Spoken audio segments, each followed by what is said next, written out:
To say you gotta know somebody, oh know somebody to get somewhere these days. To say you know that's alright, yeah that's alright, cause you know that's alright with me. Yeah you know that's alright, yeah that's alright, cause you know that's That number sometimes we exceed it, but we're trying to buy $4 million worth of property each year, year after year after year after year. So 10 years from now, we're not sitting with a $12 million portfolio, we're sitting with a $40 million portfolio, and I'm only counting the stuff that we're buying right now. I have my own portfolio of properties, Jeremy has his own. We started working together a couple of years ago because he's a brilliant guy, and I saw a million reasons that him and I would gel really well together and help both of us get to the place we're trying to get to faster. So, what are you going to do when you run out of your own money, right? You've got to come up with another solution, or you're just going to stop buying. Are you going to work a job and save to buy houses? That's pretty tough, okay? So tonight we're going to talk about some of the things that we do and how we do it, right? So the first way, one of the best ways, and something that you're going to need to learn how to do in this business, if you ever have a dream or a goal of buying millions of dollars worth of property, you absolutely, without question, must learn how to raise private money. Again, it's easy. This business is so easy. I'm going to show you something tonight that'll prove it to you. But let's talk about the first thing that I think is the most important thing about raising private money.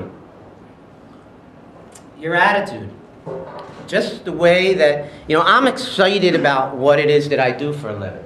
I'm addicted to it, right? So I talk about it all the time. I drive my wife crazy. I drive some of my friends crazy. They don't even want to, they walk away from me sometimes because this is what I talk about a lot. But when I meet new people, or I meet people that I don't even know that well, I immediately get into conversations with them, start talking about business, start talking about money, talk to everybody. Talk to everybody at this meeting tonight.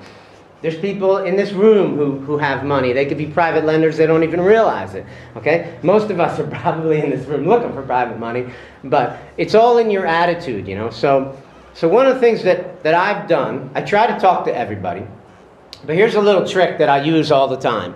When people used to say to me, hey Phil, what do you do for a living? I say, well, I'm a real estate investor, or I buy houses, or I'm an author of a book. I could say a lot of different things. But none of those things help me raise private money. What helps me raise private money is this line right here. People say, Phil, what do you do for a living? I say, I raise private money for amazing real estate deals.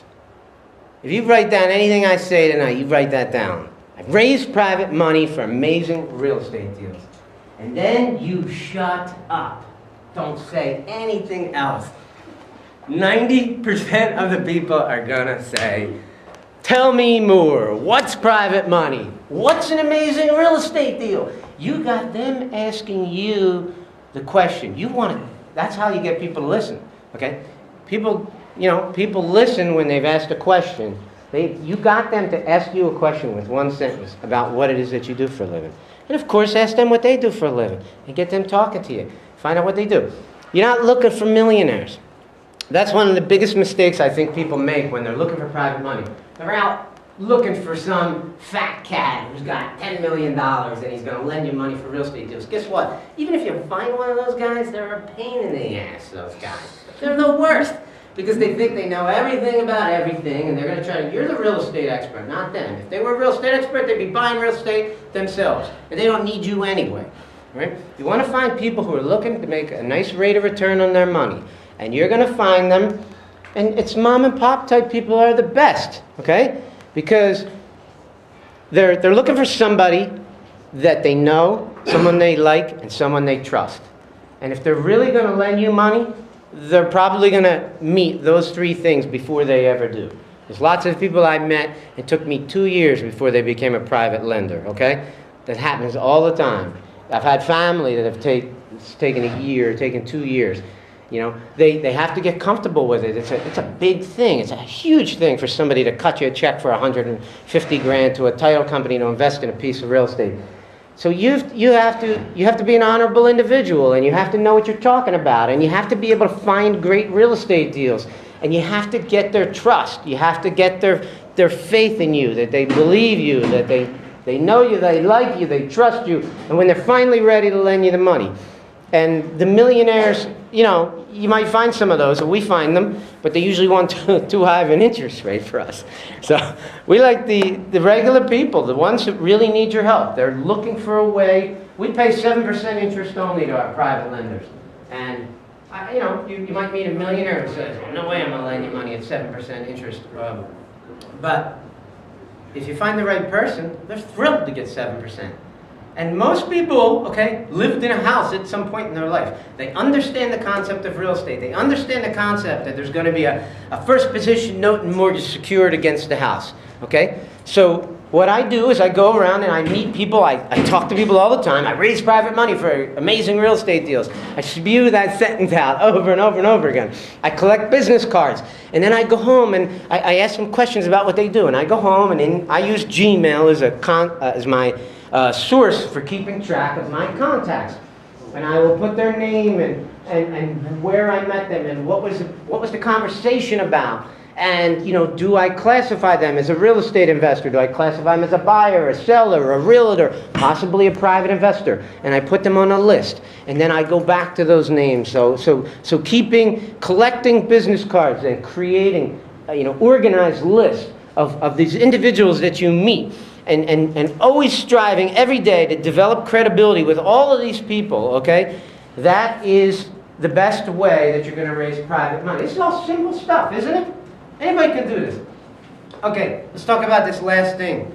The smack yourself in the forehead, doink. Okay, single greatest resource for private lenders. It's right here. Not my cell phone, your cell phone. The people who are going to lend you money are the people that already know you, the people that you already have a relationship with. You probably, you think that they don't have money, or maybe you never even thought of them as being wealthy, but most everybody has a nest egg, and you can help them and help your business at the same time. We did an experiment one time. We had about 30 people in the room, and we passed out blank sheets of paper. And nobody had to write their name. They just had to write what kind of cash they had in real estate or stocks, what their net worth was essentially. And the 30 people, we came up with a number of it was almost $8 million. Yeah, it was $7 or $8 million. Yeah, it was like $7.8 million. And nobody in this room looked like a millionaire to me. It was just, yep. Our dinner is all set to go, so we just go table by table. You guys want to go first, and then we'll just rotate around the room. It's cool. So go through your cell phone, go through your email list, and just do it slowly. Don't zip through it. Don't zip through it. Just look at the people's names. Think about it. Think about it. Maybe I should call him. Maybe I should tell him a little bit about what I'm doing. And if you're truly excited about what you're doing, if you're addicted to real estate, if you have passion for what you're doing, you found a real estate deal and you know it's a great deal, it's going to be easy for you to sell it. It's going to be easy for them to pick up on your enthusiasm, and you're going to get the money.